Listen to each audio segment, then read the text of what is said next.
The following program is closed captioned for the thinking impaired. From Los Angeles. Ooh, whoa, whoa, whoa, breaking the static. KPFK 19.7 Los Angeles.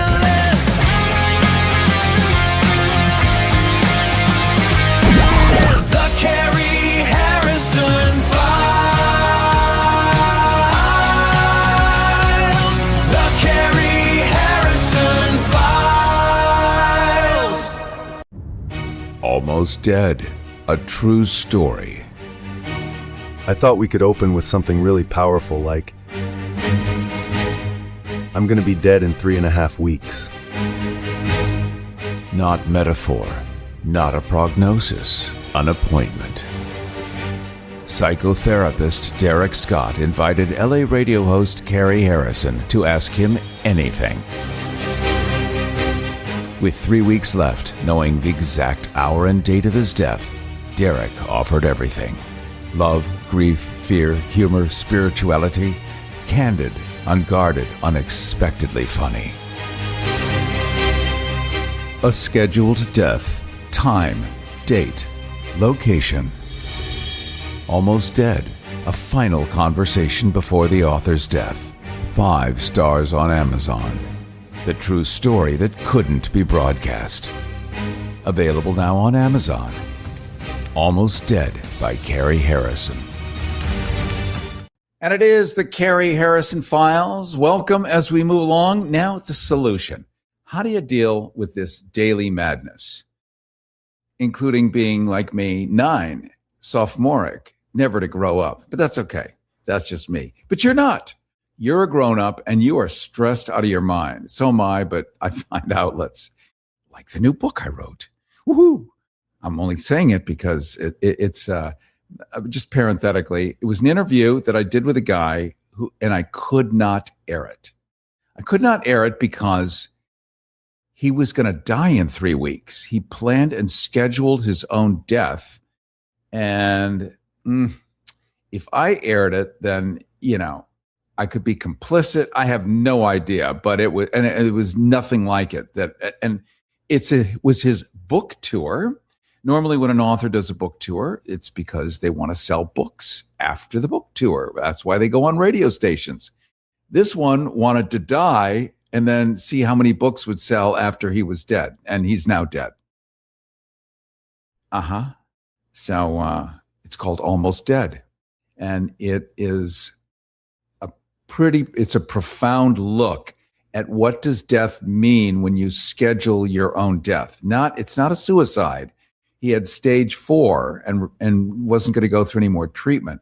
But the whole process as a psychologist of accepting that, it's just the way into it was so bizarre and weird. But it's all there. It just can never be aired, but it can be read as an ebook. So that's what I've been doing for the past 3 weeks, 4 weeks, 5 weeks, 6, 7, 8, who knows anymore.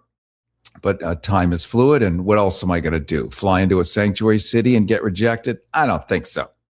So if you're among the many who finally notice the buildings on fire in a way that actually means something, pings off your armor there is a way to actually deal with stuff. Many of us have heard of the serenity prayer, but what does it actually mean? For those of you who have grown up in different churches, maybe some of you go still a lot, you're given prayers. You have no idea what it means. Oh, Lord, wouldst that thy hand touch the bosom of the tent peg, yea, Rashomon he who... What does that mean? Don't know. So let's actually break this thing apart because it is a tool that actually works. And in these truly desperate times of madness, this prayer can be the ultimate reset when there is nowhere else to go. You know it, of course you know it. It's been cross-stitched into more throw pillows than the word blessed, which itself has been cross-stitched onto more throw pillows than the entire output of Western civilization combined. This prayer hangs in church basements next to a portrait of Jesus that looks suspiciously like a surfer from Malibu who discovered essential oils. And it appears on bumper stickers alongside those little oval stickers that say things like OBX and 26.2 because nothing says I've achieved spiritual enlightenment like announcing your marathon mileage on the back of a Ford Escape doing 85 in the carpool lane. I'm talking about the Serenity Prayer, written probably, we think, by Reinhold Niebuhr, a theologian and ethicist of actual bona fide laboratory-grade genius who spent his entire career trying to explain moral responsibility to a species that was, at the precise historical moment, industriously gassing each other in Europe and carpet bombing civilians in Asia and simultaneously congratulating itself for inventing the electric refrigerator. Yeah, it's World War II era. And this guy found a prayer that was working for people. We're shockingly, remarkably, sitting in the same era. It's just 2026, 27. Niebuhr was right in the technical sense, fighting uphill. The man watched fascism swallow half a continent. He watched capitalism eat the other. He watched 2 world wars detonate in sequence like the universe's worst double feature. No intermission, no popcorn, 10 million dead in the lobby. And out of this panoramic catastrophe, this howling vaudeville of human failure, he produced 27 words of such crystalline sanity that they've outlasted every single ideology, every single government, and every single social media platform that has promised, with the straight face of a carnival barker, to connect us.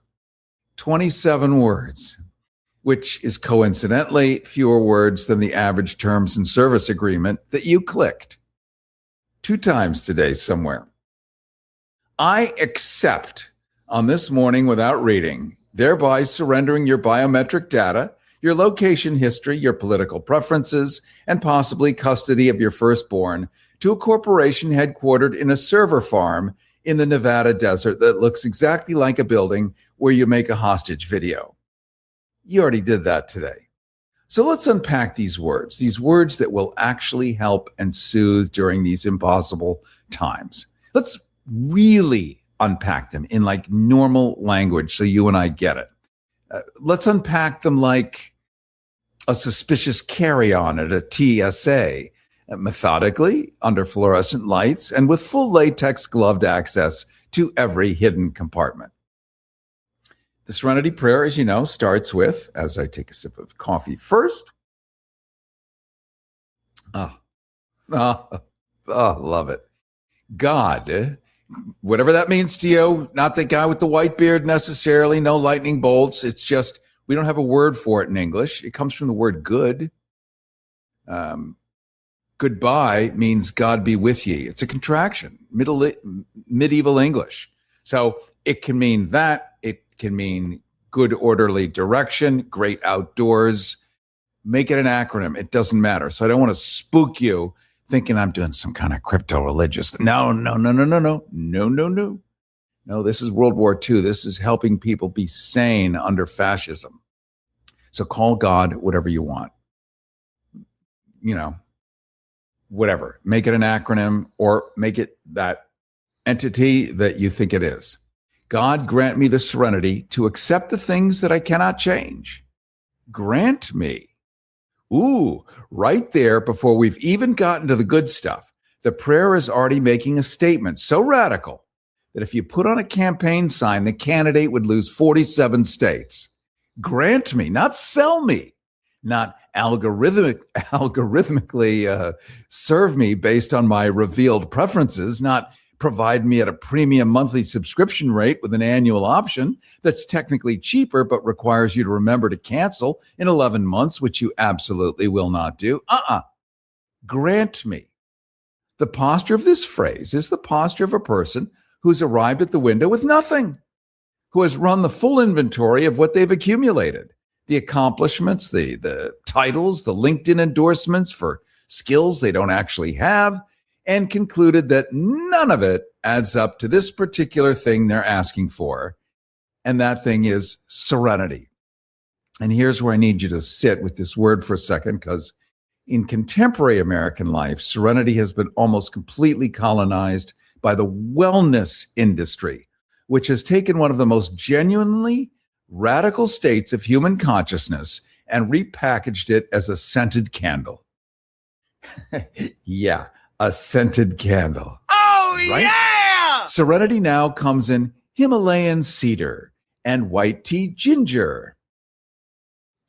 And it retails for $38 at a boutique that also sells crystals that are supposed to do something about your electromagnetic field. And frankly, at this point, you may as well light a $20 bill on fire because the effect on your anxiety level is roughly identical. At least you'd be warm. Real serenity isn't a smell. Real serenity is a cognitive achievement. It's the thing that happens when you've stopped screaming at the weather.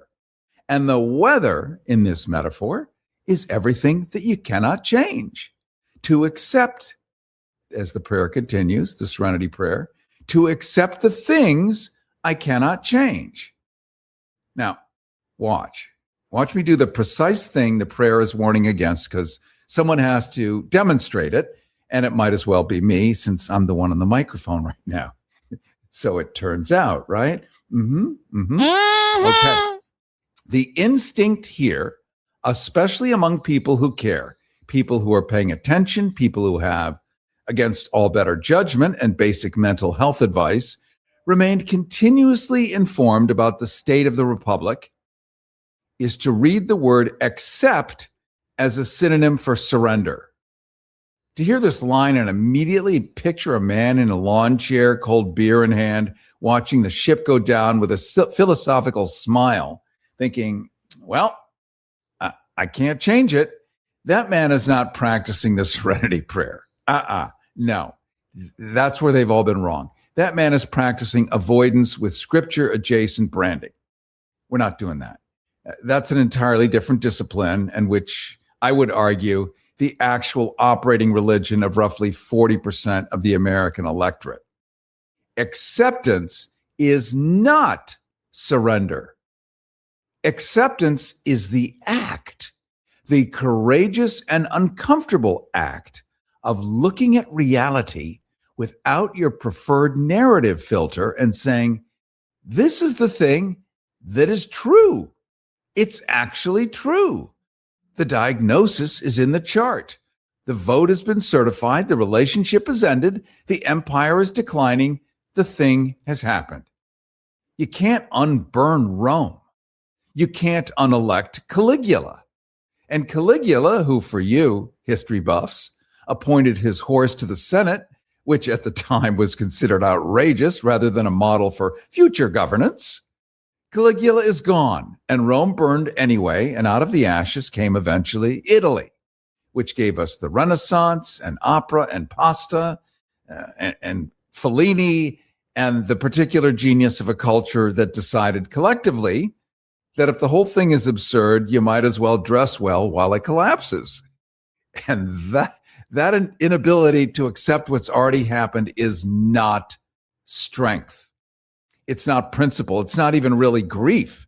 It's more like grief's neurotic cousin who won't leave the party, who's still at 3 a.m. surrounded by empty glasses, insisting the night doesn't have to end because the night ending means something final happened. And if something final happened, then you have to figure out what comes next. And figuring out what comes next is terrifying. So instead, you're going to argue about the thing that already happened for another 4, 8, 12, 20 years, because at least that's familiar. Whole nations do this, don't they? And don't think they don't. Half of the geopolitical conflicts currently detonating across the globe are essentially arguments about something that happened in the 13th century, prosecuted with 21st century weapons by people who are using history the way a drunk uses a lamppost for support rather than illumination. So accept it. Accept the thing that cannot be changed. Look directly at it, nod once, feel everything you're going to feel about it, because you're a human being and not a content moderation bot. And feeling things is your right and your burden and your peculiar glory. Now, let me just say, accepting it doesn't mean you have to approve of it. I know the word sounds like you're approving. I accept it, like I accept a compliment. That doesn't mean you approve of the compliment. You might hate getting compliments, hate them like poison. I hate them. But I have learned, I've been trained like a spaniel. If someone gives you a compliment, you are only allowed to answer thank you. Not say, oh, this old thing, and insult them like they have bad taste and they're a moron for giving you a compliment. That's what happens when you counter with what you think is self-deprecating or diminutive reaction. It insults them and tells them they have bad taste or they don't know what they're doing. You just say thank you. So acceptance does not mean approval. It just means accepting something for exactly what it is at that time. And then here's the big one. You have to let it go. Yep. You have to let it go after you accept it. Not because it didn't matter, but because your hands are full and you're going to need them for the next thing. Cary Harrison, by the way, this is the Cary Harrison Files. We're laying out some tools for survival, tools for self-care, for dealing with the impossible, and keeping our brains and our souls in one spot and not completely melting down. Live streaming right now on YouTube, Substack, everything with a chip and a signal. You can simply Google Cary Harrison YouTube or Substack to find it. Our newsletter with a transcript of this entire show, stuff we can't say in the radio anymore, is at CaryHarrison.com, C-A-R-Y, or GoHarrison.com. Plus, our new Harrison text line at 310-737-TALK, 310-737-TALK, where you can both text and leave messages. And they have been very smart, by the way, the ones that I've been getting. So many that I'm going to have to curate them to read next week. Okay, next part of the Serenity Prayer. The courage to change the things I can. You're going to like this. You're going to like this. This is not impossible work. This is great work. Sip of coffee. If you're watching video, you're watching me sip the coffee. I don't have to tell you what I'm doing. But if you're listening on radio, you have no idea why I paused or what that slurping noise was. And that slurping noise was me drinking coffee because I very much enjoy it. Praise the sweet name of Jesus. Everyone very much enjoys it. At least I like to think so. Here is the courage to change the things I can. Pastor Niebuhr, during World War II, inventing this for people under fascism in Germany, a German. He was a sneaky, magnificent, bespectacled genius, this guy. Because right where the prayer has almost given you permission to lie down, right when the acceptance clause was starting to feel like a theological hall pass for watching television in your pajamas and calling it spiritual practice, here comes the sucker punch. Courage. The courage to accept, to change the things I can. The courage. Not comfort, not a clear path, not a GPS with step-by-step directions and a cheerful robot voice telling you to turn left in 300 feet. Courage, which is a word that in its original deployment only means anything at all in the presence of genuine fear, which means if you're not at least a little afraid, what you're experiencing isn't courage. It's just Tuesday. Courage to change the things I can. And this is the place where the prayer becomes, whether it's intended to or not, a direct assault on the most sophisticated product of our age, which is not artificial intelligence completely yet. It's not quantum computing, not completely yet. It's not even the McRib. Sorry, I know that made people throw up. But the most direct assault on the most sophisticated product of our age is manufactured helplessness. That's what we've been given for the last year. Manufactured helplessness, done in every possible way, through the threat of taking away your health care, to global wars, to crashing the stock market, wiping out your IRA. It's manufactured helplessness. And manufactured helplessness is the industrial scale production and distribution of the belief that nothing that you do matters, that systems are too large, that the powerful are too powerful, and that your individual action is as consequential as a single strongly worded Post-it note on the door of a nuclear reactor. Hold on, I got to write that down. That's good. It's the most profitable ideology ever devised, because a person who believes they're helpless doesn't organize. That person doesn't agitate. That person doesn't vote in off-year elections for county commissioners who will, 5 years later, turn out to be extraordinarily important. A person who believes they're helpless, they consume. And here we are, consumers. A country full of consumers. No. Are you an extractor? I extract. I consume. Do you give anything? Nope. I consume and then I throw it out the other end, so to speak. A person who believes they're helpless can only consume. They buy the thing that promises to fix the feeling. They click the content that validates the helplessness. They subscribe and share and scroll and generate revenue for the very apparatus that is manufacturing their helplessness. All in a loop of such perfect, hideous efficiency that if it were a business school case study, they'd name a building after it.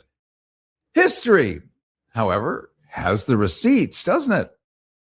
You know, there was a seamstress in Montgomery, Alabama, who was 42 years old and bone tired and decided on December 1st of 1955 that she wasn't going to stand up on a bus. Not the most dramatic action on its face. This woman didn't storm a castle. She didn't give a speech. All she did was sit. And from that seated position, she triggered a chain of events that dismantled one of the most entrenched systems of legal racial humiliation in the history of this republic. Rosa Parks didn't have a social media following. She didn't have a verified account. She couldn't boost a post or pay for promoted placement. She had a bus seat and a spine and the radical, terrifying world,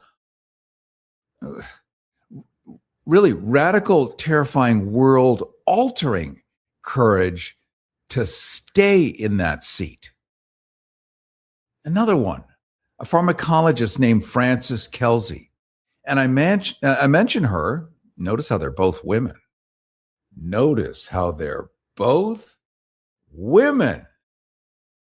Oh, yeah! Yeah, except you don't mean that, do you? I mean it. And I mention her every chance I get because she's been robbed of the fame, Frances Kelsey, that she deserves by a culture that only celebrates the people who do the catastrophic things, not the ones who quietly prevent them. And that's why I'm talking to you, talking to us, those of us who are sharing this intimate space. Well, it's maybe kind of loud in the gym, but we'll just call it radio. But it's our intimate space. It's a closed system because if you're not listening, you're not in it. So I'm not talking about the people who do the catastrophic things. I'm talking about the ones who quietly prevent them. They are the true heroes that have changed the narrative of history. So this woman, Frances Kelsey, was a woman brand new to the FDA in 1960, and she looked at the application for a drug called thalidomide, which European pharmaceutical companies were pushing hard. And she said, nope. No compelling evidence of safety, and not on my watch without compelling evidence of safety, and not in the United States. Her supervisors pressured her, the company pressured her, industry pressured her, and she said nope again and again and again and again for months. Thousands of European children were born with catastrophic birth defects. Many American children were not. This had already been on our market for a little bit. She was the one that studied it. She was the one that stopped it. American children largely were not because of one woman, one bureaucrat in a beige government office with fluorescent lighting and probably a very mediocre coffee situation, unlike mine. She said no, and she meant it, and she kept meaning it. And these are the things you can change. Back to that serenity prayer. Courage to change the things I can. These are the things you can change. Your city council, your school board, which right now is a contested battleground of democracy that more people should show up to, and fewer people currently treat as optional homework. Your congressman's office, where a phone call from an actual constituent, that would be you live upright mammal, and I'm not making this up, a phone call statistically is more influential than 10,000 form emails, because the actual constituent calls are now sufficiently rare that they're treated as something between a novelty and a portent.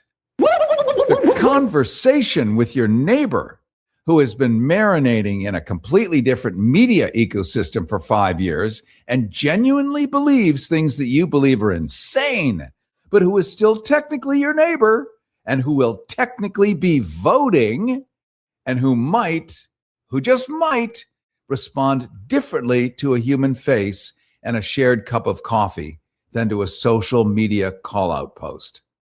The courage to change the things you can is not glamorous. Nobody's going to make a movie about most of it. It doesn't trend. It doesn't go viral. It's just showing up, slightly afraid, and doing the thing anyway. Like me and you here today, slightly afraid, but we're doing this thing anyway.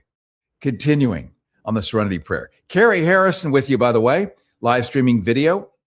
Simply Google Cary Harrison, Substack, or Cary Harrison YouTube, Cary. You can also get our newsletter at caryharrison.com or goharrison.com. And you'll see my new book called Almost Dead about the person I interviewed for this show, and I could not air it. It's quite an extraordinary story of real courage. Again, nobody knows about it unless they know about it. The Serenity Prayer, wisdom, the wisdom to know the difference. Now, that's the hardest part. The difference between what? Well, let me tell you, the most chronically undervalued human quality in a civilization that has decided that the relevant virtues are speed, confidence, and the willingness to speak before you've finished thinking. Wisdom is the cartographer of the whole operation here. It's what draws the line between the two previous clauses. It says that wall is load-bearing, don't knock it down. It says the door looks locked, but it isn't. It says the river cannot be dammed, but it absolutely can be redirected. And here are 3 examples from the historical record that are going to prove it. Wisdom is also, I should note, deeply structurally unpopular in a media environment that's engineered for the 12-second take. Because wisdom always comes prepackaged, doesn't it? With the phrase, it's more complicated than that. And it's more complicated than that is not a phrase that drives engagement. It's more complicated than that doesn't get clipped.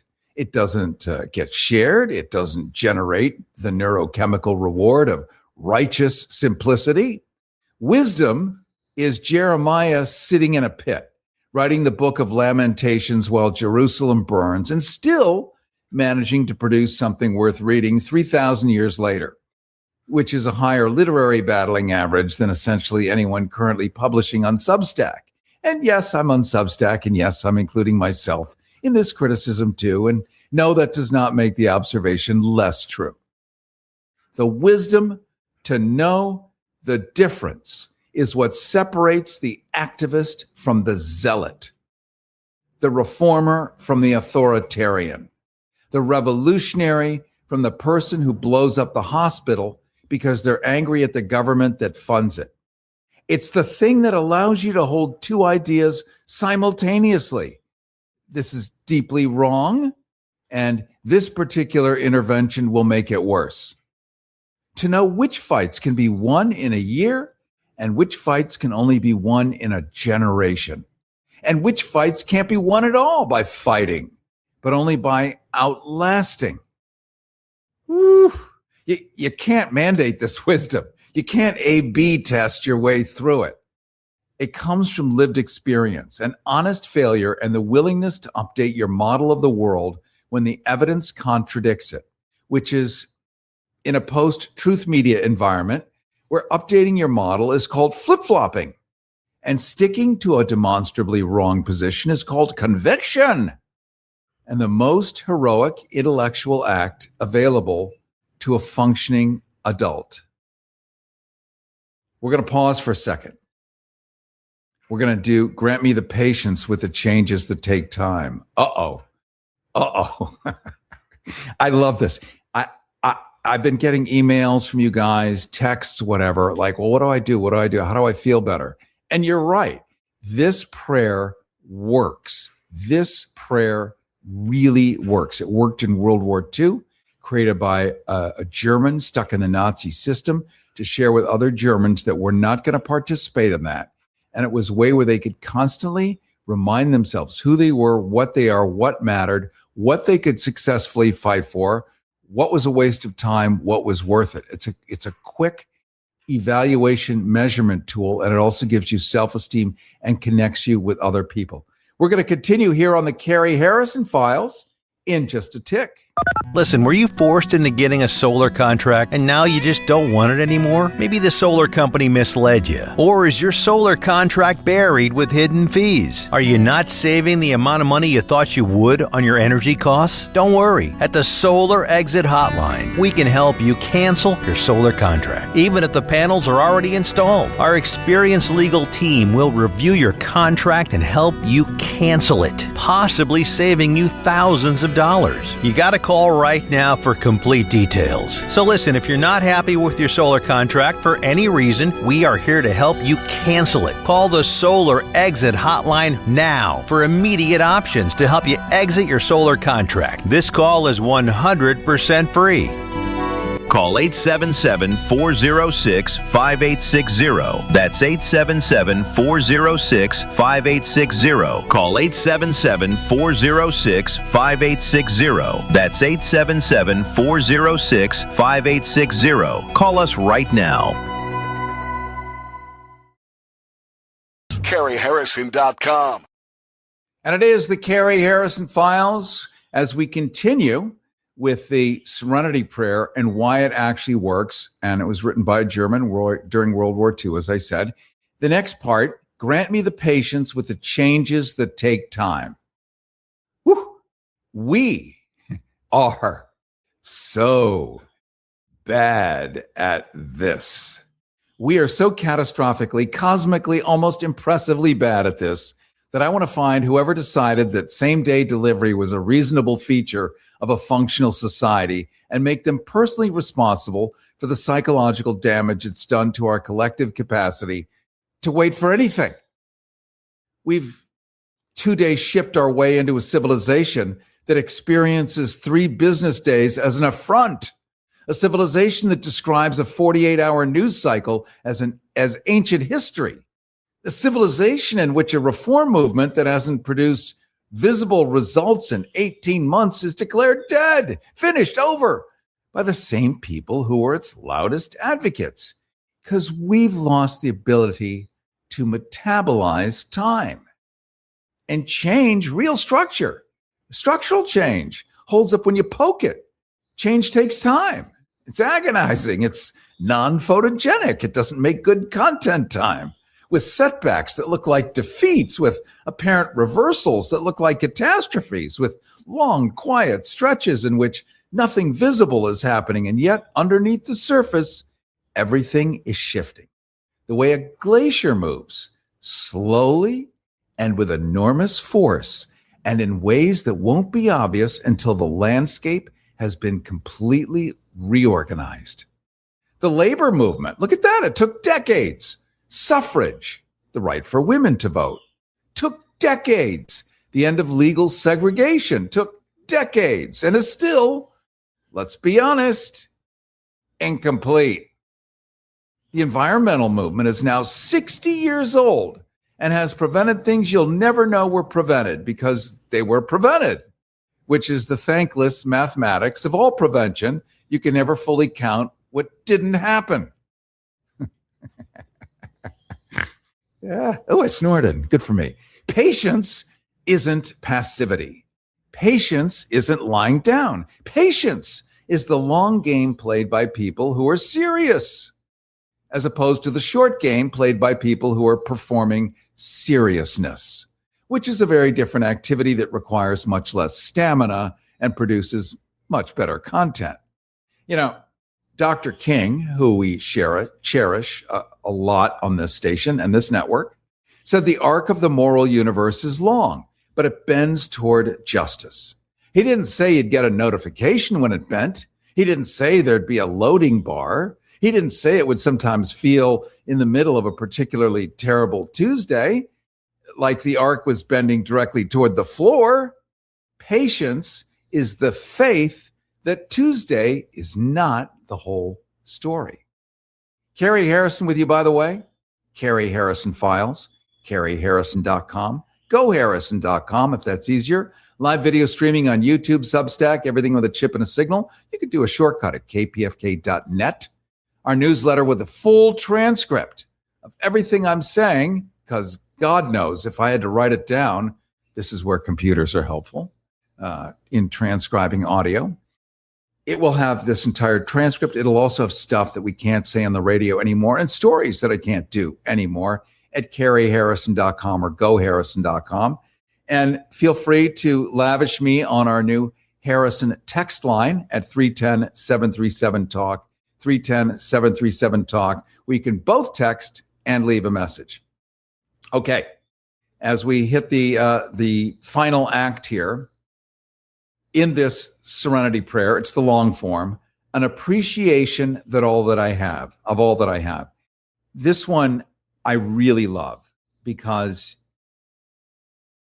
it's not gratitude that's like giving you an order. You need to be grateful. I need you to do this. No. It's just an appreciation that all that I have. And you may not have much. Sometimes we have, do I have enough? That's really it. Appreciation that all that I have. So let's go.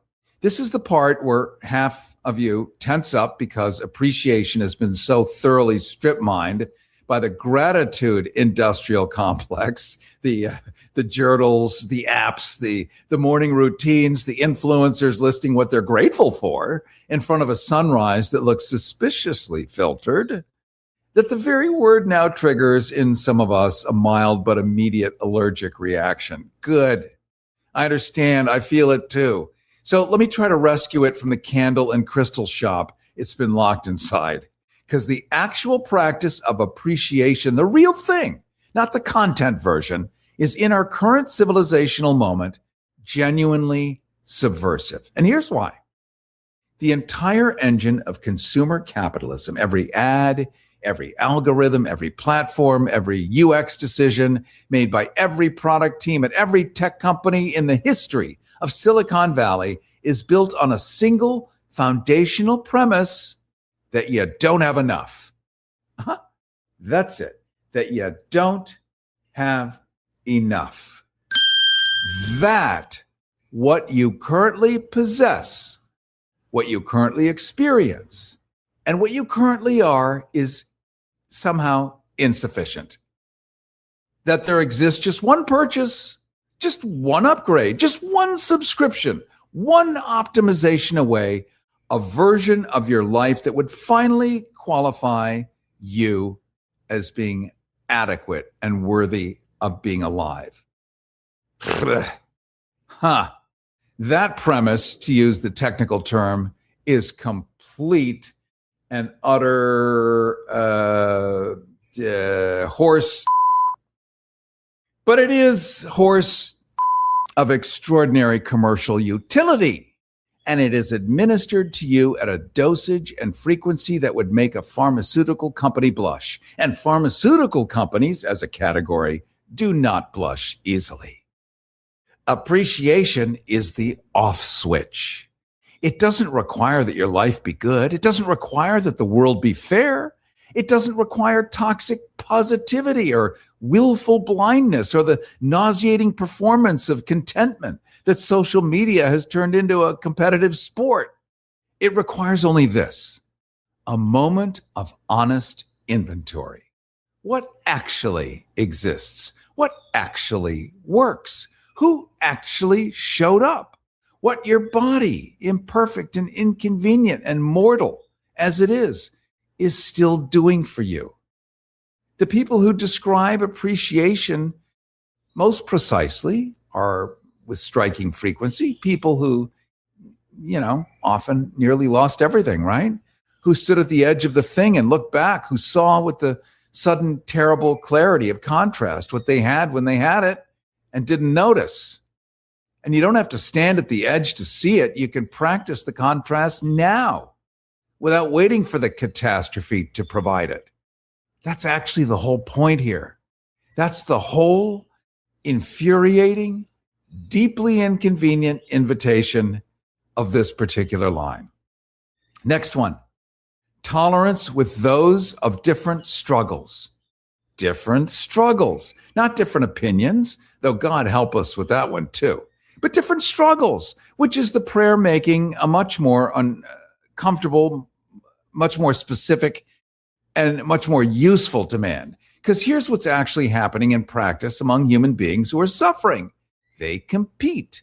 They compete with the furious, exhausting, unconscious intensity of people who've decided that suffering is a finite resource and someone else is getting their share. The addict who has no patience for the depressed person's paralysis because I got through it. Why can't they? Or the person who clawed their way out of poverty and has nothing but contempt for someone else's middle-class anxiety because you have no idea what hard is. The veteran who looks at civilian trauma and sees weakness. The civilian who looks at the veteran and sees the same thing in reverse. We're all arguing about whose fire is hottest from inside different burning buildings. Tolerance of different struggles is the recognition that pain doesn't have a universal shape, that the thing that would absolutely completely floor you left the person next to you standing, and the thing that's currently destroying the person next to you wouldn't even register on your instrument panel, and that neither of these facts says anything useful about either of you. It's the recognition that your diagnostic framework, the way your particular history and your particular nervous system and your particular set of available resources has taught you to interpret difficulty. It's not a universal standard. And let's end with this. Cary Harrison with you. We're going to end with the strength to get up and try again one day at a time. That's the big one, isn't it? One day at a time. You want to talk about a subversive slogan. You want to talk about a phrase, if actually taken seriously and practiced at scale, would dismantle the structural foundations of approximately 70% of the anxiety economy. One day at a time, not one era at a time, not one presidency at a time, not once you've mapped the full arc and confirmed that it bends the way you were promised and can calculate the exact date of arrival on the destination. One day, today, this one, the one that exists, which is only today. Not the catastrophic weight of the days that already happened, every one of which you reviewed at least 300 times in the shower, each review producing identical results and zero improvements to any of the outcomes, and yet somehow you keep doing it. So do I, by the way. We keep rerunning the tape with the focused determination of a film editor who believes that if he just watches the bad scene one more time, it's going to come out differently. Not the unbearable speculative weight of all the days still to come, every one of which exists right now only as a threat, as an enormous probability cloud of things that might go wrong, arranged by your anxiety in descending order of likelihood and re-ranked approximately every 40 minutes. Today. Just today. Wow. One day at a time. And here's where we're going to end, where Niebuhr, who wrote this, gave us the whole field manual, stripped of the cross stitch.